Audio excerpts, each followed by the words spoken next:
Haleluya, God is good and all the time. Luar biasa kesaksiannya, saya suka sekali.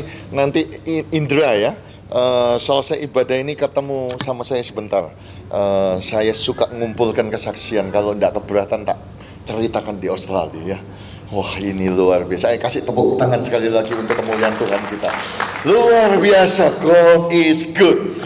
Bapak Ibu dan saudara, Bapak Ibu ini dewasa muda ya, Bipro ya. Oke.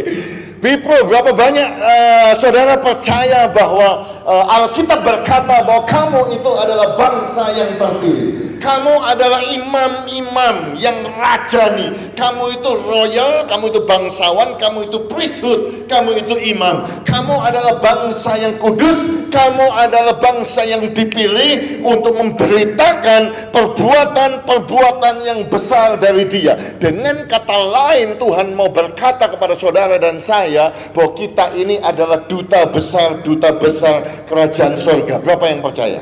Saudara ada, nah kalau saudara percaya saudara ini pejabat, saudaraku duta besar, saya mau saudara bangkit berdiri, cari 10 orang, kasih tahu begini, senang sekali punya teman pejabat gitu. Saudara bisa ngomong, ayo bangkit berdiri, cari 10 orang, kasih salam, aku senang sekali punya teman pejabat kerajaan surga. Oke, haleluya. Nah setelah saudara kasih salam, ajak yang duduk di belakang supaya agak ke depan gitu, boleh? Haleluya, puji Tuhan. Oh, haleluya, haleluya, God is good, God is good. Senang punya teman pejabat-pejabat dalam kerajaan surga. Oh, haleluya.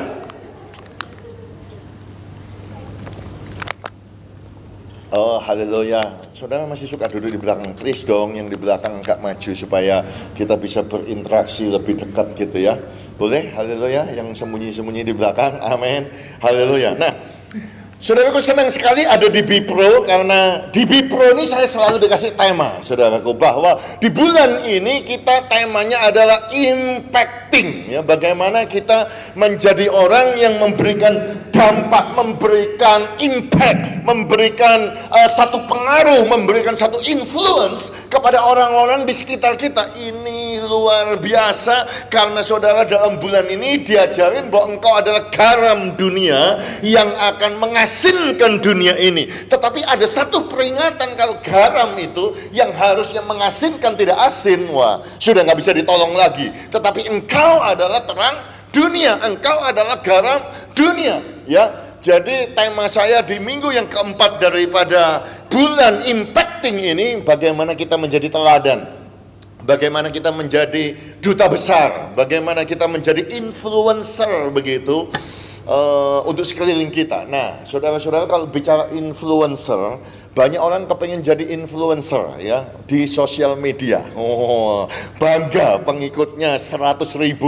Oh, pengikut saya 1 juta, Pak. Oh, pengikut saya 10 juta. Wah, mereka diikuti, saudara-saudaraku. Mereka dikasih nama influencer ya, bahasa Indonesianya apa? Pengaruh ya, orang memberikan pengaruh begitu. Nah, tetapi kebanyakan kalau saya lihat, saudaraku, influencer itu cuma cari konten yang heboh supaya banyak dilihat, dan sayangnya juga banyak orang akhirnya ikut-ikutan begitu. Tetapi yang saya mau katakan kepada saudara hari ini, kalau saudara mau menjadi impactor ya, menjadi orang yang memberikan dampak, influencer, bukan begitu caranya. Saya mau mengajak saudara untuk melihat satu tokoh, saudaraku, yang namanya Lewi pemungut cukai. Jadi saudara-saudaraku, menurut saya Lewi pemungut cukai ini adalah seseorang yang sangat berdampak luar biasa. Ya, mari kita lihat teksnya kita, saudara-saudaraku, dari Lukas pasal yang ke-5. Kita akan melihat ayat yang ke-27 sampai ayat yang ke-32. Lewi pemungut cukai. Kemudian ketika Yesus pergi keluar, ia melihat seorang pemungut cukai yang bernama Lewi sedang duduk di mana? Di rumah cukai. Yesus berkata kepadanya, ikutlah aku. Perhatikan ayat yang ke-28. Maka berdirilah Lewi dan meninggalkan segala sesuatu, lalu mengikuti dia. Dan Lewi mengadakan suatu perjamuan besar untuk dia di rumahnya, dan sejumlah besar pemungut cukai dan orang-orang lain turut makan bersama-sama dengan dia. Orang-orang Farisi dan ahli-ahli Taurat bersungut-sungut kepada murid-murid Yesus, katanya, mengapa kamu makan dan minum bersama-sama dengan pemungut cukai dan orang berdosa? Lalu jawab Yesus kepada mereka, katanya, bukan orang sehat yang memerlukan tabib, tetapi orang sakit. Aku datang bukan untuk memanggil orang benar, tetapi orang berdosa, supaya mereka bertobat. Sama-sama katakan amin. Bapak hamba berdoa untuk firman yang sederhana ini. Bapak hamba berdoa, urapi Tuhan hamba yang tidak mampu ini, supaya betul firman ini disampaikan, supaya mereka menangkap firman ini, belajar dari Lewi pemungut cukai, dan hidup mereka diubahkan, dan mereka menjadi seorang duta besar kerajaan Allah, pejabat the kingdom of God, satu influencer yang memberikan dampak yang besar bagi kerajaan sorga, menjadi teladan. Urapi firman Tuhan ini dalam nama Tuhan Yesus. Sama-sama katakan amin. Jadi anggota Bipro yang saya kasihi, ini luar biasa karena Tuhan Yesus berkata, bukan orang sehat yang memerlukan tabib, tetapi orang sakit. Aku bukan datang untuk memanggil orang benar, tetapi orang berdosa, supaya mereka bertobat. Oh, saya bersyukur kepada Tuhan. Karena apa? Karena jelas di sini Tuhan Yesus seakan-akan mengatakan bahwa Dia adalah dokter. Jadi kita punya Tuhan, Dia bukan saja seorang gembala yang agung, Dia bukan saja Alpha dan Omega, in the beginning and the end, who was, who is to come, and the Almighty. Dia bukan saja, saudaraku, pencipta langit dan bumi. Dia bukan saja Adonai, Dia bukan saja El Shaddai, tetapi Dia adalah dokter. Oh haleluya. Dia adalah seorang tabib. Dia adalah Tuhan yang menyembuhkan. Jehovah Rafa, aku adalah Tuhan yang menyembuhkan. Berapa banyak yang bersuka cita kita punya Tuhan Yesus yang adalah dokter. Angkat tangan saudara tinggi. Oh haleluya, kita bersuka cita kan? Luar biasa. Pertanyaan saya kepada saudara, kalau saudara percaya Yesus adalah dokter, berapa kali saudara pergi ke dokter? Kalau saudara tanya, Bapak kapan terakhir ke dokter? Saya masih ingat-ingat, aduh, saya rasanya sudah bertahun-tahun nggak ke dokter.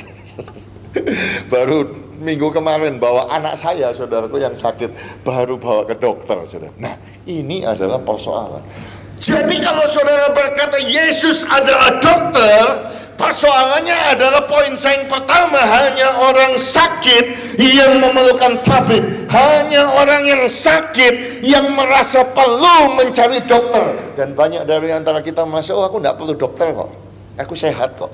Ya kayak saya ini sudah bertahun-tahun nggak ke dokter, saudara, karena merasa aku nggak apa-apa kok, aku sehat kok, aku baik kok, aku suci, aku benar, aku tidak berbuat dosa, keluargaku baik.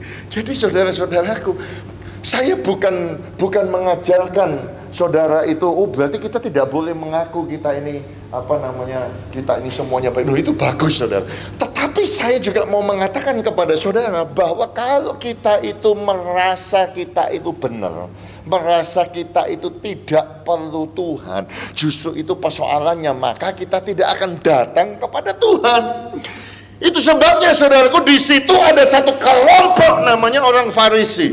Di situ ada kelompok namanya ahli-ahli Taurat. Adalah kelompok orang yang penting, orang yang dihormati, orang yang powerful. Jumlahnya kira-kira 6.000 saudaraku di zaman Tuhan Yesus itu. Mereka adalah penjaga, pelindung, the guardian of faith. Mereka pelindung daripada iman orang Yahudi. Mereka lah yang menentukan seremoni, upacara-upacara, hukum-hukum dan tradisi-tradisi. Dan mereka juga pemimpin politik, mereka berkuasa. Jadi orang-orang itu tidak bisa mendekati mereka. Kalau orang-orang itu, saudaraku, mulai komplain, mulai kritik yang salah, pasti orang-orangnya bukan ahli Taurat, bukan orang Farisi, karena mereka tidak pernah salah. Karena mereka suci, mereka kudus, mereka bisa membaca perjanjian lama, mereka hafal. Saudara-saudaraku, luar biasa. Saya aja punya kesulitan menghafal Nabi Yesaya, Nabi Yeremia. Mereka hafal, saudara-saudaraku, luar kepala. Tetapi mereka sekalipun hafal, mereka tidak bisa memberikan dampak, mereka tidak bisa influence orang-orang itu. Karena apa, saudaraku? Karena yaitu mereka merasa mereka benar. Iya loh. Saudaraku, arti kata Farisi itu apa sih sebetulnya? Terpisahkan, dipisahkan, separated. Bukankah kita ini juga sama? Sebetulnya kita ini separated dari dunia, separated dari dosa. Tetapi mereka salah menerjemahkannya sehingga mereka merasa separated dari semuanya. Jadi orang Farisi, orang ahli Taurat itu tidak pernah mau berteman dengan orang bukan orang Farisi, nggak mau. Jadi kalau levelnya tidak sama, saudara-saudaraku, mereka tidak mau. Mereka anggap orang di luar Farisi adalah orang berdosa. Jadi sekalipun mereka pemimpin agama, sekalipun mereka berkhotbah, sekalipun mereka kepala gereja zaman itu ya, di sinagoga begitu, di bait Allah begitu, tapi mereka tidak bisa memberikan dampak. Karena apa? Karena mereka sudah merasa tidak perlu Tuhan. Dan hari ini saya berdoa untuk kelompok Bipro ini, supaya saudara dan saya setiap hari kita berkata, Tuhan, aku perlu Engkau. Tanpa Engkau aku tidak bisa menjalani hidup ini. Yang setuju katakan amin. Yang masih memerlukan Tuhan, tepuk tangan yang meriah bagi Tuhan kita. Oh, haleluya. Makanya saudara-saudaraku, mereka tidak bisa diselamatkan. Dan di dalam konteks kita ini ada kelompok lain yang kita baca, pemungut cukai. Apa itu? Tax collector. Apa itu? Pegawai-pegawai kantor pajak, saudara-saudara. Ya, oh saudara-saudaraku, ini tidak disukai oleh orang Yahudi. Ya, siapa yang suka punya teman orang kantor pajak?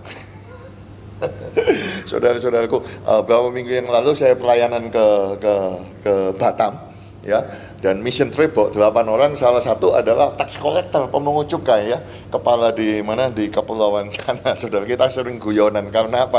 Karena banyak orang takut kumpul sama pemungut cukai karena dipanggil. Sudah ngumpulkan SPT belum? Sudah laporan belum? Dan lain sebagainya. Apalagi orang Yahudi yang sekarang aja orang suka nggak mau kumpul sama pegawai pajak, saudara-saudaraku. Apalagi zaman itu. Jadi zaman itu, saudaraku, bangsa Israel dijajah oleh orang Romawi, ya. Dan orang Romawi ini pinter, ya toh. Mereka tidak mau yang ngumpulkan pajak ini itu orang Romawi. Kenapa? Simpel, sederhana. Kalau orang Romawi kerjanya nagih pajak, saudaraku, pasti dibunuh sama orang Yahudi. Dibunuh sama orang Israel. Pinter orang Romawi. Kita menjajah bangsa Israel, yang mengumpulkan pajak buat kita ya pegawai-pegawai orang Israel. Karena ada hukum di dalam Tauratnya Musa, engkau tidak boleh membunuh sesamamu, ya toh. Jadi mereka tidak bisa membunuh, dipaksa ditagih sama orang-orang sendiri, saudara-saudara. Jadi mereka tuh bencinya sama pemungut cukai itu luar biasa. Dan saudara perlu tahu bahwa menurut ahli Taurat dan orang Farisi, standar kalau engkau kerja sebagai pemungut cukai untuk bangsa Romawi, engkau itu satu level dengan unclean beast, dengan binatang yang najis. Engkau satu level dengan perampok. Engkau satu level dengan pembunuh. Itu levelmu di tingkat sosial.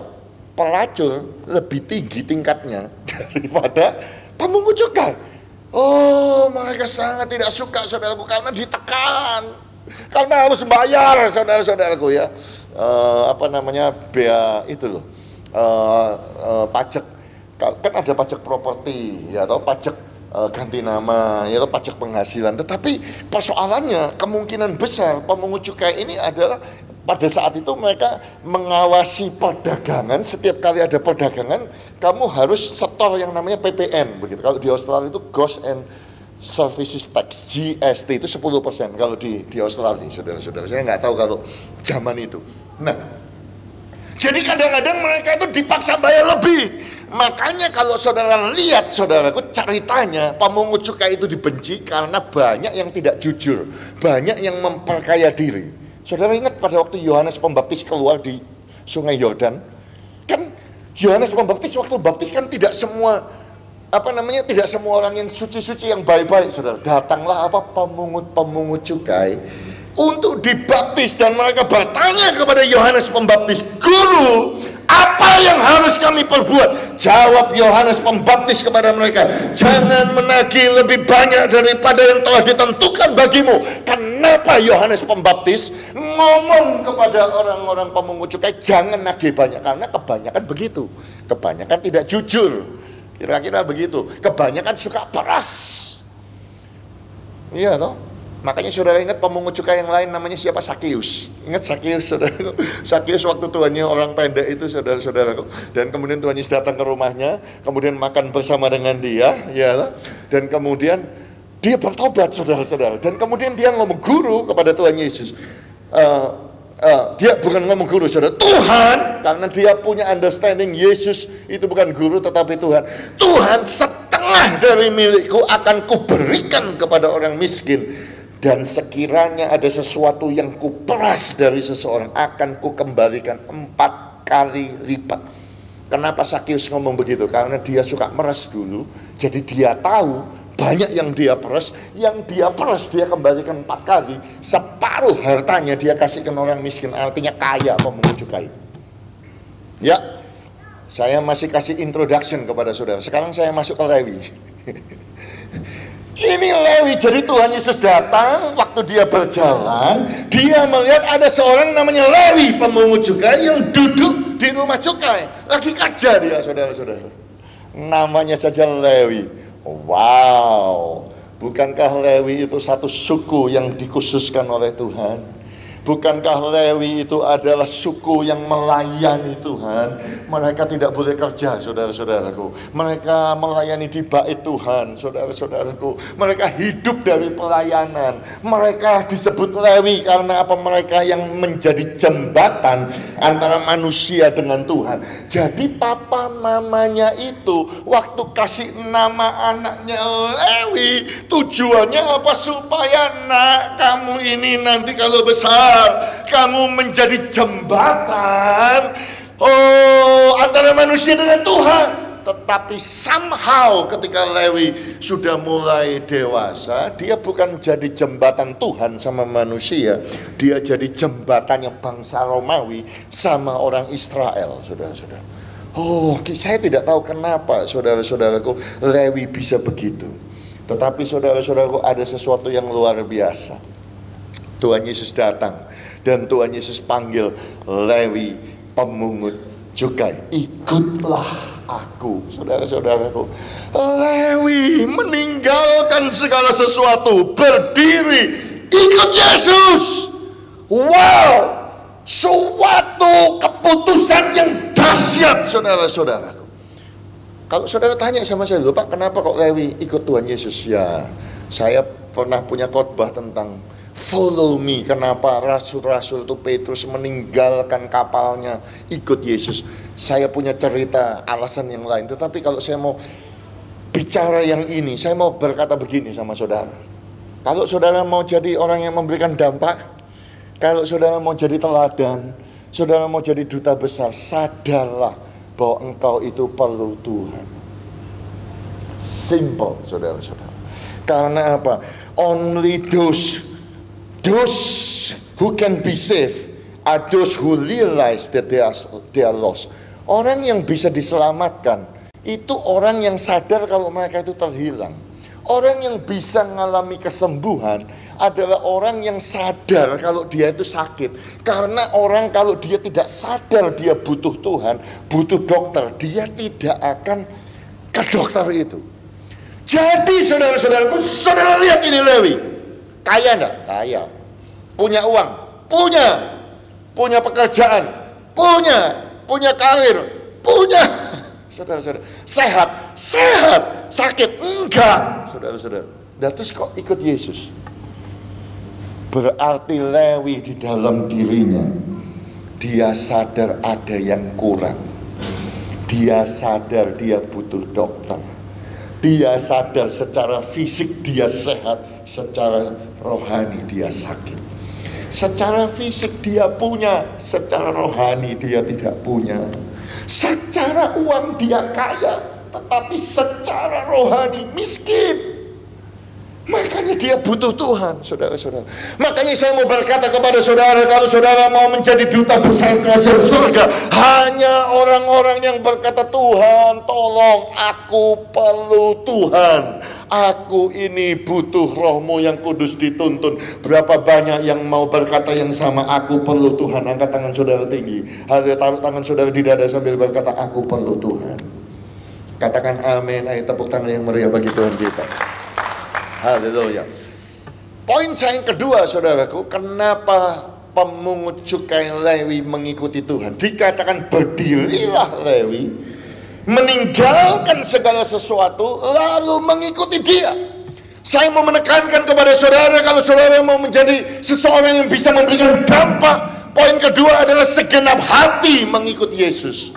Saudara tidak bisa mengikut Yesus hanya separuh-separuh. Saudara tidak bisa mengikut Yesus hanya dengan 10% hatimu. Engkau tidak bisa mengikuti Tuhan hanya 90% hatimu. Engkau perlu 100%. Kenapa? Karena kata mengikuti dia itu di dalam bahasa Gerika, ya, saudara-saudaraku, karena Alkitab Perjanjian Baru kita ditulis dalam bahasa Gerika, ada kata aorist principle in the Greek. The literary means, yang artinya secara literal itu to begin to follow and continue following. Artinya apa? Lewi ngikut Tuhan dan ngikut Tuhan terus menerus. Artinya membuat satu relationship dengan Tuhan. Kalau saudara mau menjadi dampak, menjadi duta besar, engkau harus punya relationship dengan Tuhan yang mengutus saudara. Seorang duta besar tidak akan berbicara yang berbeda dengan presidennya. Ya, ya. Saudara-saudaraku, pada waktu Presiden Putin, saudaraku, menyerbu Ukraine, saudara, duta besar Rusia di Australia dihina-hina, saudara. Ditanya, menurut kamu bagaimana presiden kamu? Dia ngomong persis seperti presidennya, saudara-saudara. Dia ngikuti cara pandang presidennya karena dia punya relationship dengan presidennya. Jadi saya mau berkata kepada saudara, tanpa relationship engkau tidak akan bisa menjadi di ambasador yang memberikan dampak. Maksudnya apa, Pak? Maksudnya ya, Christianity is not about religion. Christianity is about relationship. Kalau engkau tidak punya relationship dengan Yesus Kristus Tuhan, sulit. Karena apa, saudara? Kalau saya ilustrasikan, the entrance fee to the kingdom of the heaven itu free of charge. But the most important is the annual subscription fee. Sorry yang saya ngomong bahasa Inggris, karena ini kan B-Pro gitu, sudah pakai bahasa Inggris, Bethany profesional, ya. Jadi saudara-saudaraku, untuk masuk kerajaan sorga gratis, nggak perlu bayar. Tetapi menurut saya harus ada biaya keanggotaan. Artinya apa? Perlu satu relationship. Karena begitu saudara menerima Yesus Kristus Tuhan sebagai Tuhan dan Juru Selamat, saudara dibaptiskan, saudara otomatis menjadi anak-anak Yesus Kristus Tuhan. Nama saudara tercatat dalam kitab kehidupan, saya percaya itu 1000%. Tapi tetap saudara perlu relationship. Kalau saya kasih ilustrasi itu begini, saudara-saudaraku. Saudara pernah nggak, saya ini berapa kali ya, cukup sering terbang, saudara. Dan kadang-kadang terbang saya dengan istri, dengan anak-anak saya tidak sama-sama, ya. Contoh, anak saya sekarang yang paling besar ada di Sydney, kami nanti terbang 2 minggu lagi dari Perth, ketemunya di Singapura. Nah, jadi tiket kami itu issue-nya berbeda, kode bookingnya berbeda. Apakah kira-kira kalau engkau itu punya tiket yang di-issue berbeda, kode booking berbeda, issue berbeda, terus pada waktu saudara check-in, saudara ngomong sama pegawai pesawatnya, "Duh, aku minta duduk sama-sama." "Duh, nggak bisa, Pak." "Loh, ini kan anak saya. Ini anak yang saya lahirkan." "Betul, Pak, itu anak Bapak, harusnya duduknya sama-sama. Tapi karena tiketnya beda, bookingnya beda, duduknya nggak bisa sama-sama." Ngerti maksud saya? Halo? Jadi sebelum terbang saya harus call customer service, saya harus explain kode booking ini dengan kode booking ini, ya toh. Ini adalah keluarga. Tolong di merger, digabung di note-nya sehingga kita punya kode booking yang sama. Saudara ngerti maksud saya, ya toh? Sama seperti nanti Januari saya ada pelayanan ke Iwaki. Tadi cerita sama Pak Yosua. Ya, di Iwaki Global Mission Chapel di Iwaki. Saudara tahu Iwaki itu 2,5 jam dari Tokyo. Nah, jadi saudaraku, pada waktu kami mau pergi saya kan booking di hotel. Nah, karena kami berlima kan butuh 2 kamar, ya toh. Dan tidak bisa karena jumlahnya 1,3, jumlahnya 1,2. Jadi saya belinya separate begitu saudara supaya murah. Apakah nanti kira-kira kalau saya datang mendadak terus 2 kamar ini bisa jajar? Saya bilang ini anak saya. Gak akan bisa, makanya saya ngomong dulu, saya kirim email dulu, mereka ngomong, yes sir, kita combine kode bookingnya. Jadi sama, kalau engkau tidak punya relationship dengan Tuhan, itu juga sama seperti itu. Halo, memang engkau diselamatkan, memang engkau orang Kristen, tetapi kalau engkau mau punya dampak untuk orang lain, engkau perlu relationship. Karena apa? Yang memberikan dampak kepada orang lain itu adalah your personal relationship with God. Oh haleluya. Dan kita lihat di sini, Lewi itu meninggalkan segala sesuatu. Jelas kata-kata meninggalkan segala sesuatu. Apa yang dia tinggal? Jabatan. Apa yang dia tinggalkan? Karir. Apa yang dia tinggalkan? Kekayaan. Apa yang ditinggalkan? Teman-temannya. Mungkin keluarganya. Apa yang dia tinggalkan? Rumahnya. Apa yang dia tinggalkan? Tempat lahirnya. Apa yang dia tinggalkan? Tempat dia comfortable. Dia tinggalkan segala sesuatu. Ikut Yesus. Ini kaget loh saudara-saudaraku. Kalau orang miskin ikut Yesus sih mungkin ya gak ada jalan lain. Ini orang kaya. Ya kalau orang sakit datang kepada Yesus, tolong ya masa sakit. Ini orang merasa dia perlu Tuhan. Dia datang kepada Tuhan. Dan dia tinggalkan segala sesuatu. Artinya apa? Dia mengakui, dia mengikuti, dia mentaati bahwa Yesus itu adalah Raja, Tuan, dan Tuhan. Raja, Tuan, dan Tuhan. Taruh tangan saudara di dada sambil berkata, Tuhan Yesus adalah Raja, Tuan, dan Tuhanku. Katakan amin. Haleluya. Ini luar biasa. Dia anggap itu sebagai raja, perintah. Ikut aku, ikut dia. Kalau saya jadi Lewi pemungut cukai, saya akan tanya begini sama Tuhan. Tuhan, kira-kira kalau aku ikut kamu, gajiku 1 tahun berapa ya? Kalau aku jadi pendeta, kira-kira dapat superannuation enggak? Superannuation itu Australia. Di Indonesia apa ya? Jam sostek ya? Asuransi ya. Tuhan, kira-kira withholding taxku, pajak tenaga kerja yang dibayarkan itu berapa? Nanti tax return kira-kira pada waktu lapor pajak itu aku dapat kira-kira berapa Tuhan? Come on. Kira-kira aku akan jadi punya karir enggak di dalam kerajaan yang baru? Kalau aku jadi pejabat ikut engkau tuh kira-kira gajinya cukup enggak untuk membayari keluargaku, untuk masa depanku? Bisa nabung enggak saya Tuhan? Bisa investasi enggak Tuhan? Bisa punya rumah enggak? Lewi gak mikir itu saudara-saudara, karena dia merasa Yesus itu raja. Kalau raja ngomong ikut, siap. Kalau raja yang ngomong siap. Nah, konsep saudara sama konsep saya tentang raja itu tidak sama dengan konsep mereka pada saat itu. Kenapa? Karena kita hidup di tahun 2022. Ya toh, saudara-saudaraku, konsep kingdom itu beda. Saudara di Indonesia, saudara dipimpin presiden. Kami dipimpin Perdana Menteri, tetapi kami part of the Commonwealth. Jadi kami punya ratu, saudaraku. Sekarang ratu meninggal, saudara, ganti raja. Jadi kami ini punya raja. Jadi kalau Inggris itu nyanyi God Save the Queen, sekarang kita nyanyi God Save the King. Tuhan menyelamatkan raja. Dan raja kami siapa? Ya ini, fotonya ini. The Royal. Nah, itu saudara-saudara. Ya toh. Jadi mata uang saya, saudara-saudaraku, itu kan gambarnya Ratu Elizabeth. Nah, begitu Ratu Elizabeth meninggal, kan sekarang gambarnya sudah keluar, koin kita lambangnya Raja Charles yang ketiga. Dan saya nggak tahu berita ini sampai Indonesia nggak. Waktu di Australia, saudara-saudaraku, pada waktu Ratu Elizabeth ini dipanggil Tuhan, Saya lihat teman-teman bule itu saya nangis, itu bingung saya, saudara. Mereka itu bisa hormat begitu, mereka terbang ke London, mereka antri 3 hari, dingin, saudara-saudaraku.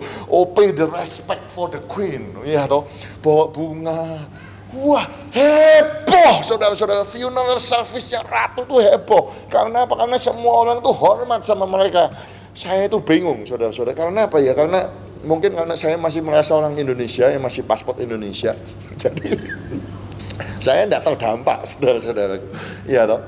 Tapi saya mau katakan kepada saudara, dia sangat dihormati, dia dipuja sebagai ratu, sebagai raja, tapi dia tidak punya power.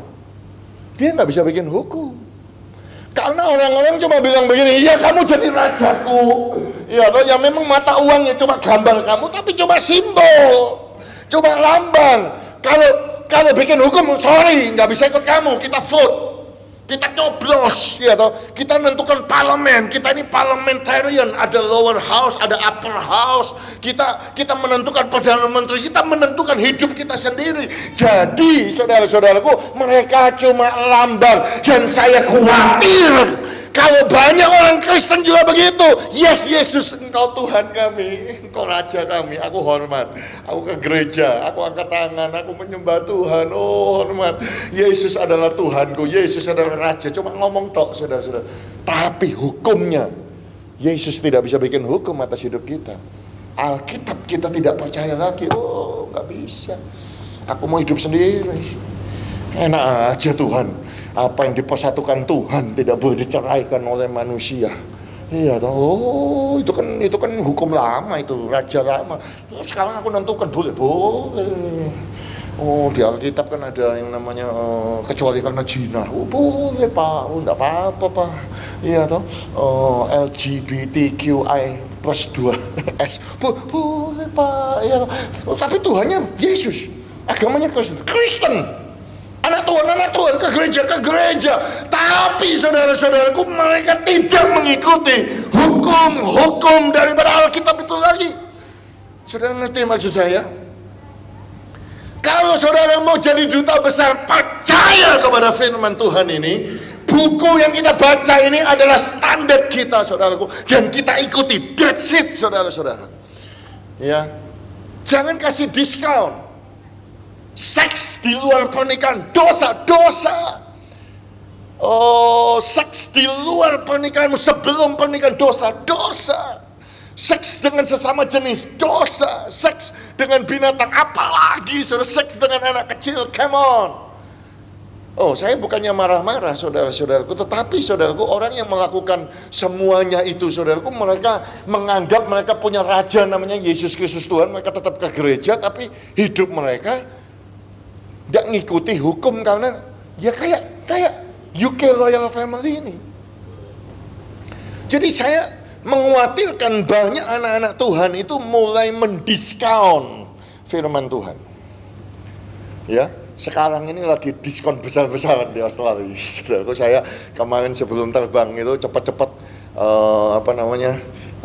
saya mau berkati anak saya, saudara-saudaraku, Black Friday. Jadi saya nggak tahu kenapa kok Australia itu pakai istilah Black Friday. Mulai Jumat kemarin sampai Cyber Monday. Ini sale besar-besaran. Saudaraku, kalau yang namanya sale, jemaat itu bisa sabar, saudara. Nggak punya handphone itu sabar, nunggu nanti Black Friday 2 bulan lagi, kurang 1 bulan lagi. Bisa sabar karena diskon. Tapi kalau doa nggak sabar, saudara. Tuhan sekarang, Tuhan jodohku sekarang, Tuhan pekerjaanku sekarang. Nggak bisa sabar, saudara-saudara. Saudara ngerti, saudara-saudara. Jadi banyak daripada kita, saudara-saudaraku, mulai mendiskon standar daripada firman Tuhan. Suka sale, ya. Nah, saya ini loh, saudara-saudaraku, dulu itu mungkin saya kalau ngomong saya ini pemain basket yang bisa slam dunk itu, saudara percaya nggak? Saudara tahu slam dunk?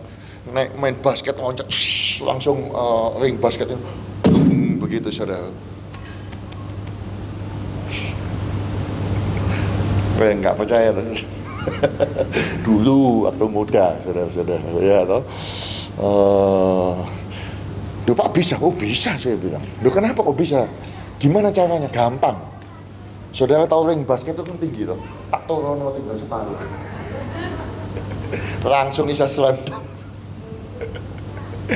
Tapi bukankah banyak anak-anak Tuhan mendiskon dan menurunkan firman Tuhan? Disiplinnya nggak apa-apa, saat teduhnya nggak apa-apa, turun saudara. Baca Alkitabnya, relationshipnya, nggak apa-apa, kekudusannya, integritasnya, nggak apa-apa. Nah kalau saudara menurunkan standar saudara, jangan bicara saudara bisa memberikan dampak kepada orang-orang di sekitar saudara. Oh kalau Bipro berkata bahwa engkau adalah garam dunia, engkau adalah terang dunia, engkau adalah the ambassador of the kingdom of heaven. Oh haleluya. Saudara dan saya harus mengambil keputusan malam hari ini. Aku mau setia, taat 1000% ikut Yesus, dan aku tidak akan menurunkan standar firman Tuhan. Aku ikut dengan segenap hati. Yang mau katakan amin, yang mau tepuk tangan yang meriah bagi Tuhan kita. Oh haleluya, oh haleluya, haleluya. Saya berdoa supaya Tuhan memberikan kekuatan bagi saudara, supaya ketaatan saudara itu 100%, bukan diskon 70%. Supaya apa? Supaya kekudusan saudara 100%, bukan diskon 30%. Yang setuju katakan amin. Jadi kalau saudara tahu saudara perlu Tuhan, saudara cari Tuhan, saudara punya relationship dengan Tuhan. Setelah saudara punya relationship dengan Tuhan, nomor 1, nomor 2, saudara mulai berkata engkau raja. Jadi kalau engkau ngomong ikut, aku ikut. Jadi tapi saya tidak ngajar saudara tinggalkan pekerjaan saudara, bukan. Aku ikut, ya toh. Artinya apa? Firman Tuhan aku ikuti. Apa yang dikatakan firman, sekalipun aneh, sekalipun tidak masuk akal, aku akan ikut. Oh haleluya. Dan yang ketiga, saudaraku, memberitakan Yesus. Lewi, saudara-saudaraku, dikatakan di teks yang tadi kita baca, mengadakan suatu perjamuan besar untuk dia, untuk Yesus di rumahnya, dan sejumlah besar pemungut cukai dan orang-orang lain turut makan bersama-sama dengan dia. Nah, jadi Lewi ini, dia sadar dia perlu Tuhan, dia mengikuti dan terus mengikuti, punya relationship dengan Tuhan. Kemudian dia ikut sepenuhnya, dia tinggalkan segala sesuatu karena dia mau full on taat. Karena Yesus itu rajanya, tuannya, Tuhannya, saudara-saudara. Dan yang ketiga, dia memberitakan Yesus. Di mana? Ya di rumahnya. Terus teman-teman yang diundang siapa? Lah, Lewi ini pemungut cukai. Temannya siapa? Ya pemungut cukai. Jadi dia memberikan dampak kepada pemungut-pemungut cukai yang lain dan orang-orang berdosa yang lain. Duh, kenapa Pak? Kenapa enggak orang-orang yang lain? Duh, karena itu kumpulannya. Saudara, kalau saudara mau memberi dampak, saudaraku, itu selalu mulai apa, saudaraku? You shall receive power when the Holy Spirit comes upon you, and you shall be my witnesses in where? Jerusalem, first, Judea, dan Samaria, dan seluruh dunia. Jadi harus mulai dari keluarga saudara, ya, kemudian Judea itu lingkungan saudara, tempat pekerjaan saudara, kantor saudara, tempat orang-orang yang bersama-sama kumpul, baru Samaria yang agak jauh, baru ke luar negeri, saudara. Iya apa iya? Karena apa? Karena tidak semua orang dipanggil kayak saya, hidup full time, khotbah hidup dari pengabaran Injil. Tidak semua dipanggil seperti saya, teriak-teriak. Kayak tadi pagi saudaraku ketemu orang-orang, kalau ketemu saya, waduh Pak kapan datang? Saya bilang tadi atau kemarin. Terus kapan pulang? Nanti Senin. Duh kok cepat sekali? Duh iya, enak ya Pak, terbang begitu. Saya bilang oke, mau tukar pekerjaan. Duh enggak apa-apa. Kamu pikir enak jadi pendeta terbang? Saya terbang average 120 kali. Ekonomi. Terbangnya yang murah punya, saudara-saudaraku. Susah-susah terbang, harus punya fisik, nyiapkan. Jadi selama terbang, saudara-saudaraku, siapkan firman, ngajar jemaat, konseling, mendoakan, dan buahnya sibuk, saudara-saudara. Ya. Tidak semua orang dipanggil seperti saya. Tetapi kalau Bipro ini ngomong, engkau itu duta besar, engkau memberitakan Yesus, ya dengan cara saudara sendiri. Yang penting apa? Engkau punya relationship, engkau sepenuh hati ikut dia, engkau gak toleransi, gak diskon, ikut dia sepenuh hati, engkau tinggal memberitakan. Di mana ya? Di rumahnya Lewi, ya teman-temannya Lewi, pemungut cukai semua, dan orang-orang berdosa. Jadi kalau saudara bicara mau memberikan dampak, saudara harus punya hati untuk orang-orang itu. Saudaraku, saya mau menunjukkan kepada saudara tentang William Booth. William Booth ini adalah British Methodist preacher, saudara-saudara. Dialah yang memulai namanya Salvation Army di seluruh dunia. Di Indonesia namanya Bala Keselamatan. Ya, saudaraku, dia lahir 1829 dan meninggal di 1912. Ya, Salvation Army, powerful, saudara-saudara. Dia adalah jenderal yang pertama, tentara yang memberitakan keselamatan. Dan dia mendidik anaknya, saudaraku, yang namanya Bramwell pada waktu usia 13 tahun. Diajak sama bapaknya pergi ke pub, saudara. Anaknya gak suka karena penuh dengan orang-orang, banyak yang rokok, banyak yang minum-minum. Dan kemudian bapaknya ngomong, "Son, anakku, these are our people. These are the ones I want you to love. These are the people I want you to live for. These are the people I want you to bring to Christ." Nah, anaknya, saudara-saudaraku, tidak pernah bisa lupa pelajaran itu. Karena apa? Karena ayahnya ngomong, "Lihat orang-orang ini adalah orang-orang kita. Ini adalah orang-orang yang aku mau engkau cintai. Ini adalah orang-orang yang aku mau kamu hidup untuk mereka. Ini adalah orang-orang yang aku mau engkau bawa untuk Yesus Kristus Tuhan." Saya tidak mengajar saudara untuk pergi ke pub, enggak, saudara-saudara. Tetapi kenapa saya ambil cerita ini, saudaraku? Karena William Booth itu, saudaraku, pada waktu dia membuat Bala Keselamatan, dia menggemparkan dunia dengan gerakannya. Karena apa? Semua tentaranya pergi memberitakan firman Tuhan. Dan mereka adalah orang-orang awam seperti saudara people. Gak ada yang full time, gak ada. Gak ada yang bukan kayak saya. Jadi bukan apa ya, bukan. Kalau saya ini kan termasuk Lewi, Levite, jadi orang yang sepenuh waktu begitu, yang artinya udah gak kerja begitu.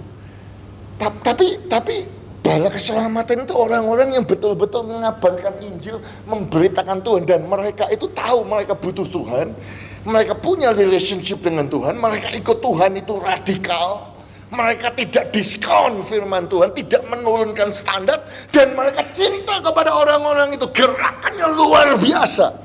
Nah, kalau Bipro ini mau kebaktian saudara penuh, nggak jumlahnya sekian. Tadi saya ngobrol sama Joshua, saya bilang, saya kalau ke Manyar ini nostalgia. Nah, kenapa saudara? Saya pemimpin kaum muda di sini, saudara. Dari 92 sampai 96. 4 tahun. Ya, mungkin banyak di antara saudara belum lahir saat itu, saudara. Tapi kalau kita kebaktian penuh ini bawah ini. Saudara-saudara, cabang kami 9. Kami yang mulai sebelum saya pergi, saya menyiapkan dewasa muda sebelum namanya ganti Bipro. Wow, dan kenapa jumlahnya sekian? Makanya saya ngomong, begitu saya dapat tema ini, saya bilang, wow, ini kesempatan untuk saya bicara. Kalau saudara mau powerful, saudara punya memberitakan Yesus, menjadi garam betul, saudara. Saudara harus berani untuk untuk punya api, untuk mendekati orang-orangnya seperti itu.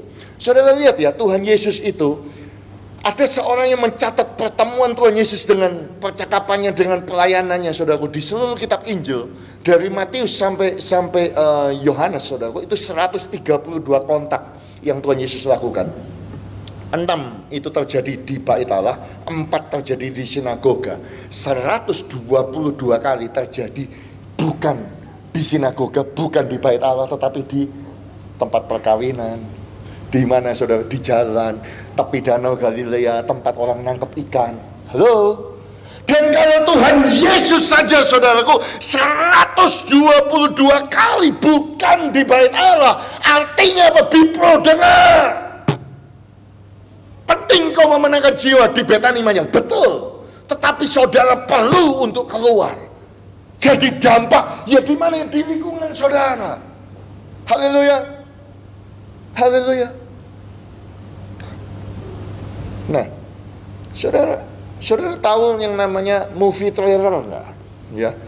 Sebelum satu film keluar, misalnya apa ya, kalau di Australia itu yang sedang mereka tunggu-tunggu film, saudara tahu Avatar enggak? Saudara bakal keluar ya toh. Nah, sekarang keluar trailernya. Biasanya sebelum filmnya mulai ada trailernya. Trailernya itu cuma 2 menit 30 detik. Itu paling lama. Jadi di trailernya ini, saudaraku, di previewnya ini, dimasukkan adegan-adegan yang hot action, yang tegang, yang menarik, love scene, fight scene, chase scene, yang bagus-bagus, sehingga apa? Orang-orang itu melihat yang 2 menit 30 detik ini, saudara-saudaraku, itulah yang akan menentukan apa mau nonton film Avatar yang 3 jam. Iya apa ya? Kalau saudara tidak tertarik dengan trailernya yang 2 menit, saudara tidak akan mau beli $16, $30 movie tiket. Makanya saya pulang Indonesia, anak-anak saya suka nonton, murah Indonesia. Kami ini mahal di sana. Saudara nanti, jadi saudara tidak akan beli tiket nonton bioskop yang mahal kalau trailernya tidak menarik. Dan saya mau katakan kepada saudara bahwa akan ada production yang besar, akan ada movie yang akan keluar namanya The Kingdom of Heaven. Oh, di mana Bapa di sorga adalah produsernya, di mana Holy Spirit adalah direkturnya, di mana Jesus Christ is the superstar, saudara-saudaraku. Dan saya mau katakan bahwa kamu dan saya, kita ini adalah bintang film yang memerankan trailernya. Kitalah previewnya.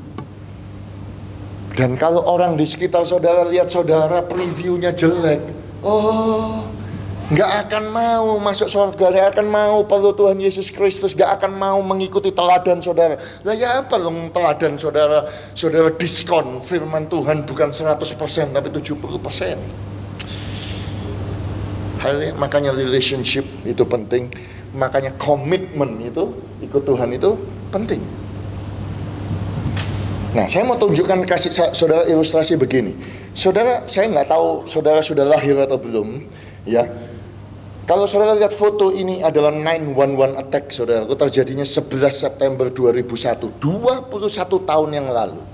Yes, saya posisinya ada di Australia sudah. Saudara tahu yang terjadi 2.966 mati, saudara. 6.000 orang lebih itu luka-luka, seram. Saudara, seram sekali ya, 911. Setelah kejadian itu, saya beberapa kali ke Amerika, ke New York, pernah nikahkan anak rohani di New York, kemudian khotbah di sana, dan orang-orang itu cerita, pastor, serem. Karena apa? Kami nyetir, kami pergi, baunya bukan main. Kita ketemu kuping, kita ketemu jari, terbang, sampai ke rumah-rumah mereka, serem.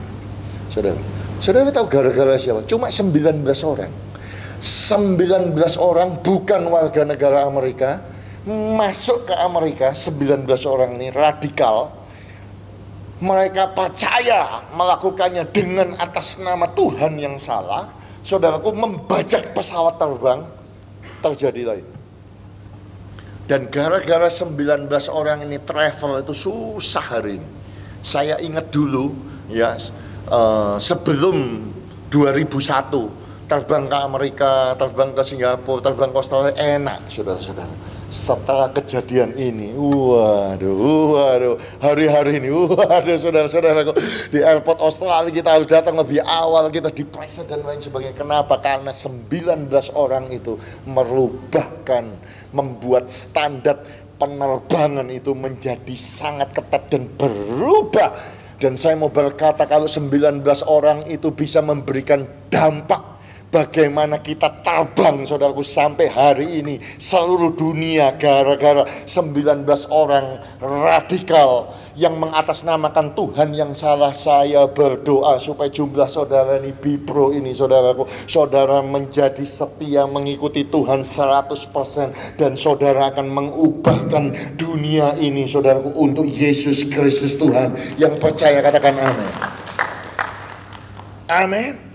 Haleluya. Apakah bisa? Bisa, saudara-saudara. Haleluya. Bisa. Nah, kenapa tadi saya cerita William Booth, saudara? Karena William Booth itu meninggal di tahun 1912. 2 tahun setelah William Booth itu meninggal, ya, tepatnya di tahun 1914. Berarti 2 tahun setelah Titanic itu tenggelam. Pemain musik boleh kembali. Haleluya. Haleluya, haleluya. Nah, saya mau saudara konsentrasi, saudaraku. Saya mau saudara melihat foto ini, saudara. Ini adalah RMS Empress of Ireland. Siapa yang tahu cerita ini? Angkat tangan saudara tinggi. Berarti saudara nggak tahu ya. Ini cerita kapal ini tenggelam tanggal 29 Mei 1914. 2 tahun setelah Titanic, 2 tahun setelah William Booth meninggal. Dan ini adalah tragedi yang paling luar biasa di sepanjang sejarah perkapalan daripada Kanada. Dan kapal ini dibangun, saudara-saudaraku, dengan watertight compartment karena setelah kejadian Titanic. Ya. Dan sayangnya, saudaraku, pada waktu kapal ini, jadi kapal ini berangkat dari mana? Dari Kanada ke London, saudara-saudaraku. Ya. Nah, karena dia ke London, saudaraku, ada 170 anak muda Salvation Army, bala keselamatan, naik kapal ini mau ikut kongres Salvation Army di London, dan mereka naik kapal, saudara-saudara. Dan sayangnya kapal itu, saudaraku, tabrakan dengan SS Stolzat di tanggal 29 Mei 1914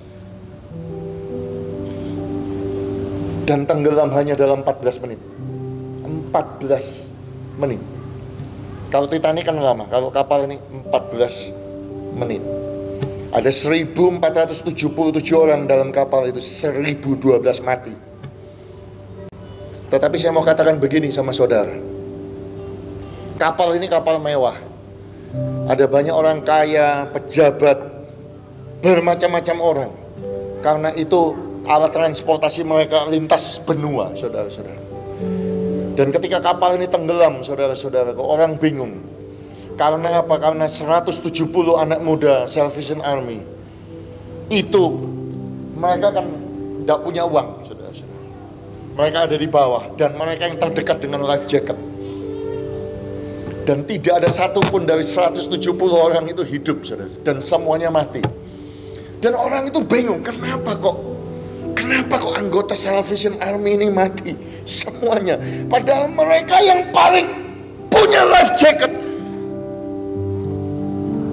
Karena begitu tabrakan mereka semua ambil life jacket, tapi tidak ada satupun mereka yang hidup.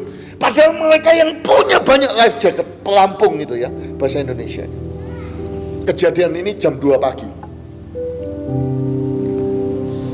Dari sekian ratus orang yang mati, yang hidup itu, saudara, yang hidup cuma 300 sekian. Semuanya cerita sama. Pada waktu kami ada di air itu dingin itu, kami melihat anak-anak muda umur 20 tahun berenang. Kamu sudah terima Yesus Kristus Tuhan atau bukan? Belum. Dan berdoa buat kami. Ini life jacket bawah. Hiduplah ya. Hiduplah untuk Kristus. Berenang lagi. Karena mereka yang bawa life jacket, kasih life jacket satu persatu, saudara-saudara. Ada seorang bapak bersaksi. Badannya penuh dengan tato. Ada seorang anak gadis katanya. Saya perkirakan umurnya mungkin sekitar 20 tahun, berenang ke saya dan berkata, "Sir, have you received Jesus?" No. Engkau perlu terima Yesus Kristus karena hanya Yesus yang bisa menyelamatkan engkau. Sir, ini life jacket for you. Jadi saya pakai life jacket pelampung itu dan anak perempuan itu berenang tanpa pelampung. Dan saya merasa bersalah. Aduh, kenapa saya yang besar ini? Saya ambil pelampung itu dari seorang gadis. Saya berenang lagi mendekati dia. Sudah, kamu masih muda, kamu aja yang hidup. Anak perempuan itu marah sama saya dan dia berkata, "Sir, harus kamu dilemparkan kembali life jacket itu. Karena kamu belum terima Yesus Kristus Tuhan sebagai Tuhan dan Juru Selamat. Dan aku sudah terima Yesus Kristus Tuhan sebagai Tuhan dan Juru Selamat. Dan kalaupun mati aku hari ini, aku tahu aku akan masuk surga, tapi engkau akan masuk neraka. Jadi lebih baik engkau terima pelampung dan hiduplah. Kalau kau hidup, terimalah Yesus Kristus Tuhan." Bapak itu nangis, saudara-saudaraku, dan dia termasuk hidup, saudara-saudara. Dan dia berkata demikian, bahwa that night I was saved 2 times. Aku diselamatkan 2 kali. Malam itu aku diselamatkan dari air, dan aku juga diselamatkan dari dosaku. Dan malam itu mereka semua memberikan hidup mereka untuk Yesus Kristus Tuhan. Tetapi 170 orang itu Mereka mengorbankan nyawanya dan mereka semuanya mati, saudara. Dan mereka yang hidup, mereka bersaksi, wow, pasti ada sesuatu tentang Yesus yang membuat anak-anak muda ini bisa menyanyi, berdoa, nyanyi, nyembah dalam keadaan mau tenggelam. Saudaraku, saya ngomong begini kepada saudara itu karena ini bukankah ini tema saudara. Saudara tahu William Booth waktu sebelum meninggal, pesan Natalnya dia kepada semua cabang-cabangnya seluruh dunia. Zaman dulu pakai telegram, zaman sekarang beda ya. Zaman sekarang nih, saya punya handphone ini saudaraku, grup itu nggak tahu, banyak sekali grup. Saya tuh heran sama orang Indonesia, sukanya posting kok sama-sama saudara. Saya begitu nggak lihat WA begitu, sudah berapa menit begitu saya buka sudah sekian ratus. Soalnya apa? Gratis kalau kirim pesan. Coba kalau bayar. Ya, saudara tahu zaman itu 1911 William Booth mau kirim telegram kepada semua anggotanya. Mahal. Dia cuma punya satu kata. Ini tok katanya. OTHERS, others. Pada waktu Christmas, saudara. Jadi saudara-saudaraku semua bala keselamatan itu terima pesan others. Jadi mereka sadar, aku hidup untuk memberitakan Yesus. Aku hidup untuk mengasihi jiwa-jiwa. Aku hidup untuk memberikan dampak kepada mereka. Satu kata saja. Itu sebabnya Salvation Army mengubahkan dunia, saudara-saudara. Heboh dunia ini sampai berpuluh-puluh tahun gara-gara William Booth. Tapi saya mau ngomong begini, saya juga ngomong ini sama jemaat. Hari ini seluruh dunia Salvation Army kosong gerejanya. Dijual di mana-mana. Saya sudah pergi ke banyak gedung Salvation Army, dijual mahal, kosong. Duh, kenapa Pak kok kosong? Ya itu, sudah tidak ada the fire. Mereka sudah kehilangan passion itu, saudara. Mereka sudah kehilangan conviction by the Holy Spirit that we have to preach Jesus. Kenapa saudaraku? Ya karena mereka yang pertama tadi, mereka nggak punya relationship dengan Tuhan. Duta besar yang nggak punya relationship. Yang kedua apa? Mereka mulai discount hukum-hukum firman Tuhan. Mereka sudah tidak mau ikut lagi, sehingga ketika mereka memberitakan tidak ada apinya. Dan saya mau berkata kepada saudara, jangan sampai Bethany, generasi saudara ini, saudara-saudaraku, jangan sampai jadi habis gereja ini. Tetapi saya berdoa supaya ada bipro yang penuh dengan Holy Spirit. Maka engkau akan memberitakan Yesus Kristus Tuhan. Engkau akan memenangkan jiwa, engkau akan memulihkan jiwa-jiwa, engkau akan bawa jiwa, engkau akan plunder hell and populate heaven. Ayo, come on, tepuk tangan yang meriah bagi Tuhan kita. Oh, haleluya, haleluya, haleluya. Makanya saya pilih topik ini. Lewi pemungut cukai berubah menjadi Rasul Matius. Loh Pak, namanya berubah. Itu sama seperti Tuhan kasih nama engkau bukan lagi Simon, tetapi engkau adalah Petrus. Engkau bukan lagi Saul, tetapi engkau Paulus. Makanya Lewi ketika dia menulis kitab Gospel Matius, dia pakai nama Matius yang artinya the gift of God. One of the 12 apostle of Jesus Christ. Oh, saya berdoa supaya saudara dan saya, apapun backgroundnya saudaraku, Tuhan bisa rubah pemungut cukai menjadi satu dari 12 Rasul Kristus. Nanti kita ke surga, saudaraku, ada pintu gerbang di sana dan ada 12 nama sebagai batu foundation, dan salah satunya adalah Matius pemungut cukai. Siapa dia? Dulu namanya Lewi, saudaraku. Dia berbuat dosa tetapi dia ikut Tuhan dan namanya dirubahkan, hidupnya dirubah, dan yang luar biasa. Makanya ketika engkau membaca kitab Matius, dimulai dari apa? Silsilah. Ingat tak? Silsilah Yesus Kristus Tuhan. Ya toh? Inilah silsilah Yesus Kristus, anak Daud, anak Abraham. Abraham memperanakan Ishak, Ishak memperanakan Yakub, dan seterusnya. Jadi seluruhnya ada 14 keturunan dari Abraham sampai Daud, 14 keturunan dari Daud sampai ke Babel, 14 keturunan dari pembuangan Babel sampai ke Kristus. Dia menyebutkan 42 nama. Kenapa Matius memulai dengan silsilah? Memang penting supaya tahu silsilah, tetapi seakan-akan Matius mau ngomong, gak peduli kamu tuh asalnya dari mana. Karena apa? Dari 42 nama ini penuh dengan nama-nama orang-orang yang berdosa. Abraham itu mantan penyembah berhala. Engkau melihat Daud adalah penjina, adalah pembunuh. Engkau melihat ada banyak orang-orang raja-raja itu mereka menyimpang, tetapi toh latar belakang mereka itu menurunkan keselamatan, menurunkan salvation Yesus Kristus Tuhan. Jadi Lewi mau bilang, aku masa lampauku itu juga tidak karu-karuan. Masa lampauku dan aku datang dari silsilah yang kerdil, tapi Tuhan bisa pakai aku menjadi rasul. Dan hari ini saya challenge kepada saudara, ada berapa banyak yang mau berkata anggota Bibro, yes pastor, khotbah itu buat saya pun sama pemungut cukai, tetapi saya mau diubahkan menjadi the ambassador of Christ. Siapa yang mau menjadi the ambassador of Christ? Angkat tangan saudara tinggi. Kalau saudara mau bangkit berdiri, kita sembah Dia. Mari berdoa dan berseru kepadanya. Oh haleluya, oh haleluya, haleluya. We worship you Lord, we glorify your name. Oh Jesus, haleluya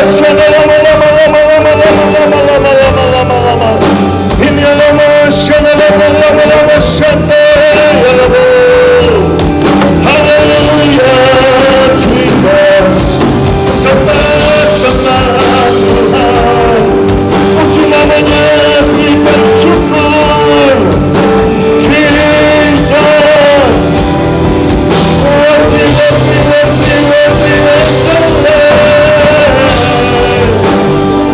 We worship your glory, we worship you. Holy, holy, holy is the Lamb.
Berapa banyak yang malam hari ini anggota Bipro yang mau diubahkan dari Lewi pemungut cukai menjadi Matius, salah satu dari 12 Rasul Yesus.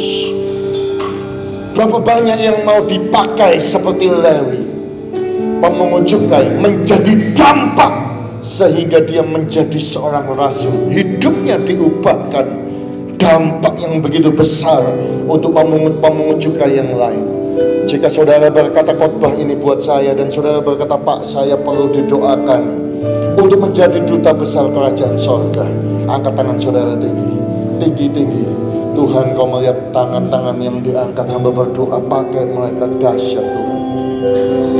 Engkau pakai hambamu Tuhan juga untuk menjadi dampak bagi keluarga, bagi gereja, bagi masyarakat. Hamba berdoa, pakai Bipro ini supaya mereka memenangkan dan memberitakan Yesus Kristus kemana-mana ya Tuhan. Berkati mereka, kuatkan mereka, pakai mereka, cukupkan apa yang mereka butuhkan, supaya firman yang mereka dengar ini menjadi satu rema. Mereka butuh relationship bersama dengan Yesus. Mereka perlu mengikuti Tuhan sebagai Raja, dan mereka mulai memberitakan firman dalam nama Yesus. Sama-sama kita katakan amin.